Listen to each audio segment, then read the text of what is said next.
سالانہ ریونڈ تبلیغی اجتماع 2024 میں شرکت کے لیے بھارت کے علماء کی پاکستان آمد پر اجتماع سے پہلے کراچی کے مختلف دینی مدارس کا دورہ۔ مولانا احمد لاٹ صاحب اور مولانا ابراہیم دیولہ صاحب دامت برکاتہم العالیہ کی شیخ الاسلام حضرت مفتی محمد تقی عثمانی صاحب دامت برکاتہم العالیہ سے خصوصی ملاقات۔ تفصیلات کے مطابق سالانہ ریونڈ تبلیغی اجتماع 2024 میں شرکت کے لیے بھارت کے تبلیغی بزرگ آج کراچی اترے، جہاں تبلیغی اکابر نے شیخ الاسلام حضرت مولانا مفتی محمد تقی عثمانی صاحب دامت برکاتہم العالیہ سے خصوصی ملاقات کی ہے۔ اس ملاقات کے اندرونی احوال سے متعلق مولانا عبید الرحمن ربانی صاحب لکھتے ہیں کہ آج 29 اکتوبر 2024 عیسوی بروز منگل نماز ظہر کے بعد ہندوستان سے تشریف لائے تبلیغی جماعت کے امراء مولانا احمد لاٹ صاحب اور مولانا ابراہیم دیولہ صاحب دامت برکاتہم بما اپنے رفقا اور جامعۃ الرشید کراچی کے محتمم حضرت مولانا مفتی عبدالرحیم صاحب اور مفتی محمد صاحب دامت برکاتہم، استاذ محترم شیخ الاسلام حضرت مفتی محمد تقی عثمانی صاحب دامت برکاتہم العالیہ کے دفتر میں جمع ہوئے۔ دعا سلام کے بعد مہمانان گرامی کا حضرت شیخ الاسلام مفتی محمد تقی عثمانی صاحب کو تعارف کروایا گیا۔ اس موقع پر مولانا احمد لاٹ صاحب نے کلام شروع کرتے ہوئے کہا کہ بڑوں کا قول ہے کہ جب علماء کی زیارت کو جاؤ تو عبادت کا اعتقاد رکھو، یعنی علماء کی زیارت بھی عبادت ہے۔ پھر مولانا احمد لاٹ صاحب نے مفتی محمد تقی عثمانی صاحب کو عطر کا ہدیہ پیش کیا، جس پر حضرت مفتی صاحب نے مسکراتے ہوئے فرمایا کہ ان سے مجھے ہر مرتبہ عطر کا ہدیہ ہی ملتا ہے، اب تو مجھے اسراف النفس معلوم ہوتا ہے، جس پر حاضرین مجلس خوب مسکرائے۔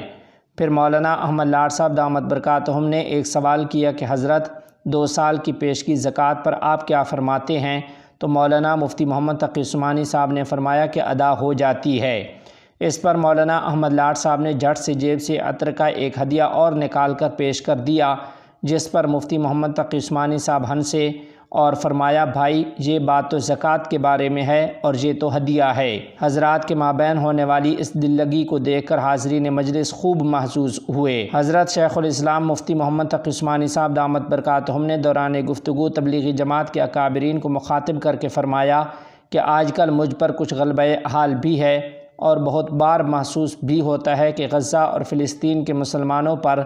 آج جس قدر ظلم و ستم ہو رہا ہے ہر مسلمان باخبر ہے۔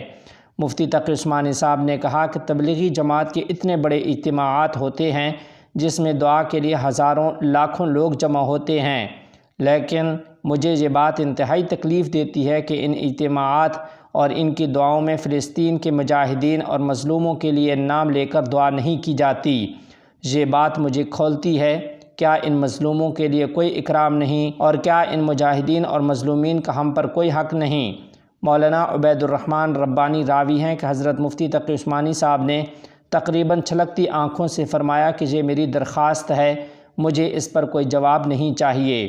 مفتی تقی عثمانی صاحب کی اس جلالی کیفیت کو دیکھ کر حاضرین مجلس پر ایک دم سکوت طاری ہو گیا۔ بعد ازاں مولانا ابراہیم دیولہ صاحب دامت برکاتہم کی درخواست پر شیخ الاسلام حضرت مفتی تقی عثمانی صاحب دامت برکاتہم نے دعا فرمائی اور دعا کے ساتھ ہی یہ مبارک مجلس برخاست ہو گئی۔ محترم ناظرین و سامعین، آپ کو بتاتے چلیں کہ اس ملاقات سے پہلے تبلیغی جماعت کے بزرگوں کی جامعہ علوم اسلامیہ علامہ بنوری ٹاؤن کراچی بھی آمد ہوئی ہے۔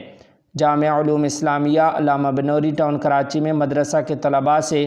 مولانا ابراہیم دیولہ صاحب نے علم کی اہمیت، غایت علم اور علم کے تقاضوں، اطاعت اللہ و اطاعت رسول صلی اللہ علیہ وسلم پر انتہائی پرمغز بیان فرمایا اور بخاری شریف کی آخری حدیث پڑھوا کر اپنے شیخ حضرت مولانا سید حسین احمد مدنی نور اللہ مرقدہ کی اتباع میں کھڑے ہو کر اجازت حدیث بھی عنایت فرمائی۔ ہماری دعا ہے کہ اللہ تعالیٰ ان بزرگوں کا سایہ شفقت تادیر امت مسلمہ پر قائم و دائم رکھے، آمین ثم آمین۔ السلام علیکم ورحمۃ اللہ وبرکاتہ۔